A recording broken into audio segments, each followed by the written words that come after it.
Hi, this is Billionaire Story. Welcome back to my channel. Please do like, comment, share and subscribe.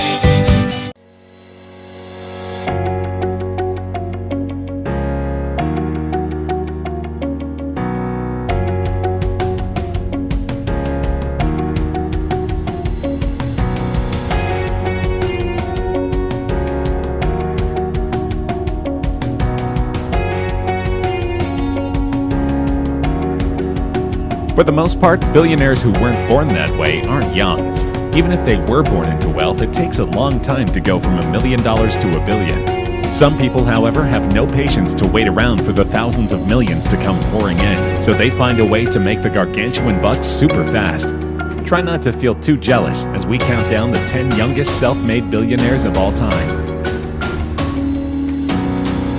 What were you doing when you were 21 years old? Buying your first beer? Well, your first legal one anyway? That's great, but Kylie Jenner celebrated turning 21 an entirely different way by becoming the youngest self-made billionaire in known history. Obviously, Kylie Jenner didn't come from rags. As a member of the high-profile Kardashian/Jenner clan, young Kylie was already worth quite a bit of money, but recently she's kicked it up many notches. Kylie owns a cosmetics company called, creatively enough, Kylie Cosmetics. For a while, it sold decently, but nothing too crazy. Then in November 2018, she started an exclusive deal with beauty retailer Ulta. Suddenly, her cosmetics were in over 1,100 stores around the country. That, combined with Kylie's social media savvy and fan-friendly personality, sent business skyrocketing. Within months, Kylie Cosmetics was valued at over $900 million. And guess what? Kylie Jenner is the one and only owner. Add the cash she already had, and figure that she only has a handful of employees, and she is now worth over $1 billion. While Jenner didn't bootstrap her way to 10-figure status, she still took a small company and made it absolutely enormous, and that's a feat that simply cannot be denied.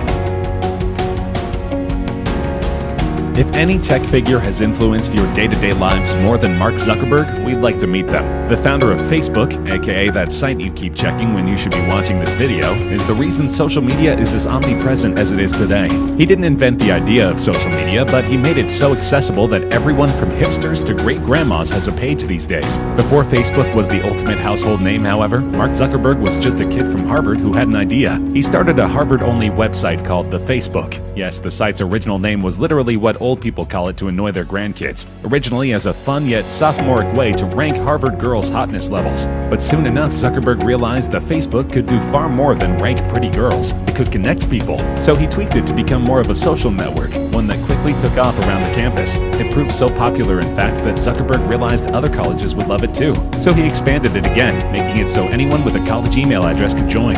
After just a couple of years, Zuckerberg concluded that catering to college kids was limiting. Facebook should be enjoyed by all. So now anyone with an email could join, and boy did they ever. Facebook's simplistic style appealed to every possible demographic.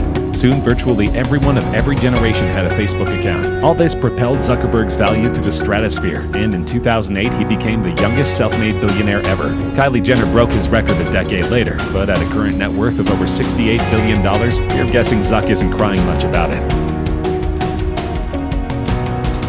Worried about your pictures lingering around the internet long after you posted them? Then Snapchat is for you. It's apparently also for a ton of people, judging by how quickly their CEO and co-founder Evan Spiegel became a billionaire off the app. Spiegel was born wealthy, with both his parents being high-priced lawyers who resided in Malibu, California. Spiegel went to an expensive private school and later to Stanford. There he met fellow tech nerds, Bobby Murphy and Reggie Brown. Together they designed an innovative app called Peekaboo, where you would send pictures to your friends that would disappear moments later. It was social media sharing for people who value privacy. In 2012, Spiegel left Stanford and began working on Peekaboo, now called Snapchat, full-time. The move paid off, as the company quickly grew in popularity. It grew so big, in fact, that in 2013, Facebook owner Mark Zuckerberg offered to buy it for an incredible $3 billion. How many people would say no to that much money? Spiegel did, telling Zuck to buzz off. He believed Snapchat was his, and he would make his billions using it, not by selling it. He was right. In 2015, Spiegel joined the Billionaires Club at the tender age of 25. In 2017, he received an incredible $800 million cash bonus after successfully taking Snapchat public. At his peak, he was worth over $4 billion, more than Zuckerberg was willing to pay him to go away. In 2018, Snapchat lost almost $800 million when Rihanna called for her fans to delete the app after it posted an offensive ad. Just a short while later, Kylie Jenner tweeted, "Does anyone else not open Snapchat anymore?" That single statement cost the company $1.3 billion. Don't cry for Evan Spiegel, though. He's still worth around $3 billion. Though we're sure he'd rather influential celebrities not go after his poor little app ever again. Checks are dead, nobody carries cash, and online payments are all the rage. So companies like Stripe, which lets both businesses and individuals send money over the internet, are in high demand. The brothers in charge of Stripe aren't just in high demand, they're in the money. John and his brother Patrick, whom we'll talk about later, are Irish entrepreneurs who founded a software company called Shupa in 2007. Within a year, Shupa had both merged with another company and got bought out entirely. This gave the 17-year-old Collison a decent amount of money, which he used to attend and graduate from Harvard University. After leaving Harvard in 2009, the Collisons co-founded Stripe. It paid off, as 6 years later, Stripe has grown so huge that both Collisons were bona fide billionaires. John was just 26 at the time. Today, he's still going strong, with a net worth of over $2 billion. Not bad for the owner of a company that's essentially PayPal, only not. Facebook is so powerful, even people who aren't with the company anymore are making billions off of it, such as the story of Dustin Moskovitz. Moskovitz was Mark Zuckerberg's roommate at Harvard, and the two launched Facebook together. Moskovitz served as the company's chief technology officer until 2008, when he left to strike out on his own. However, even though he no longer worked for Facebook, he retained a 6% stake in the company. In 2010, when Facebook ballooned in value, that minority stake made Dustin Moskovitz a billionaire at age 26. Nearly a decade later, being a singular billionaire must feel old hat to Moskovitz. He's currently worth over $11 billion, thanks to those Facebook shares being more valuable than ever. In addition, the project management tool he founded after Facebook, Asana, is currently valued at $1.5 billion. Once Asana becomes profitable, who knows how heavy Moskovitz's wallet will be. Unlike the Facebook crew, two of Snapchat's co-founders are still running the company together. This means that Evan Spiegel's success is Bobby Murphy's as well, and both are extremely young, self-made billionaires. Murphy attended Stanford and was in the same fraternity as Spiegel and Reggie Brown. After launching a college advice startup called Future Freshman that went nowhere, the trio worked on what was then called Pickaboo. They changed the name to Snapchat, and after graduating from Stanford, Murphy worked an engineering job to pay Snapchat's ample server bills. That sacrifice paid off, as Snapchat blew up in both popularity and value. As majority stockholders by a wide margin, Murphy and Spiegel both profited significantly, with Murphy becoming a billionaire at age 27. He's currently worth over $3 billion.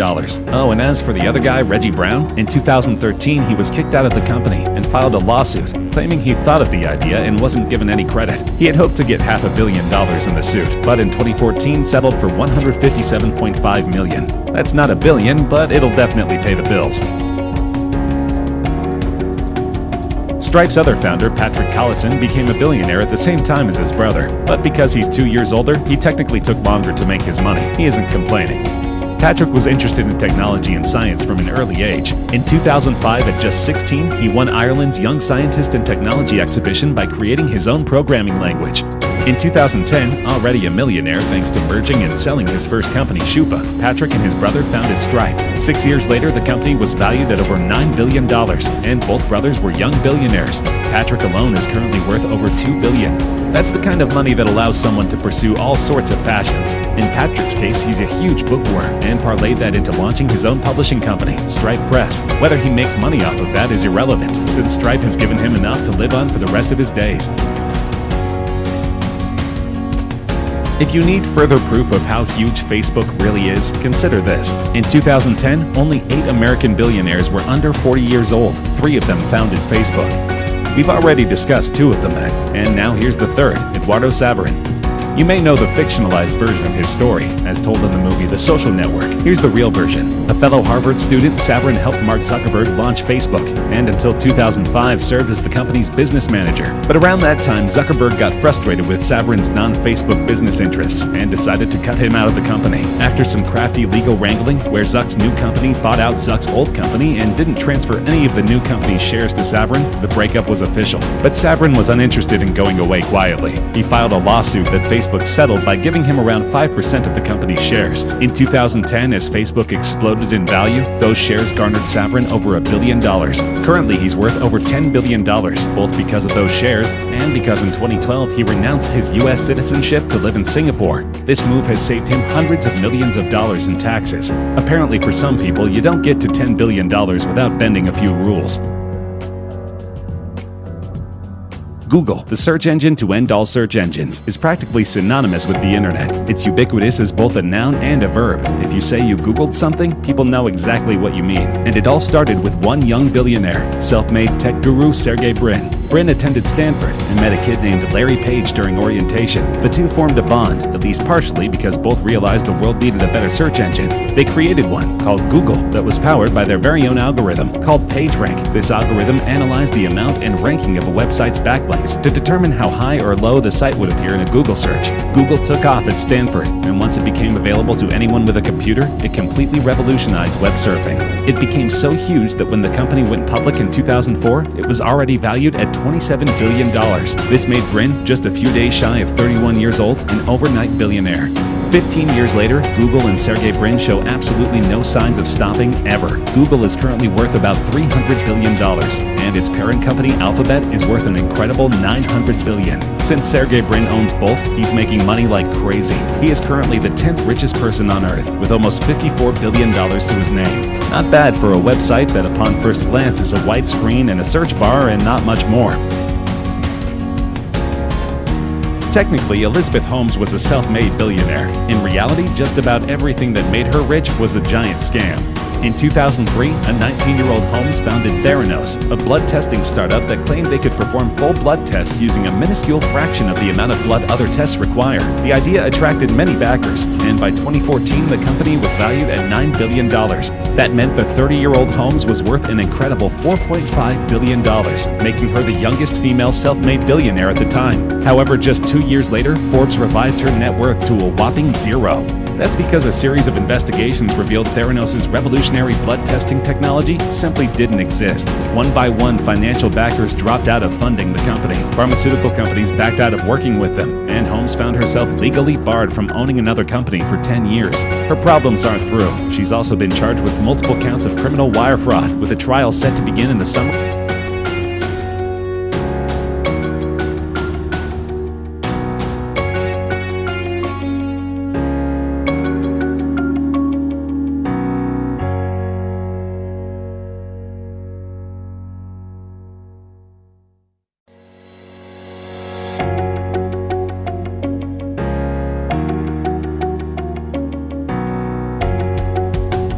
Thank you for listening and for watching. Please don't forget to subscribe and hit the notification bell for you to be updated for my next upload.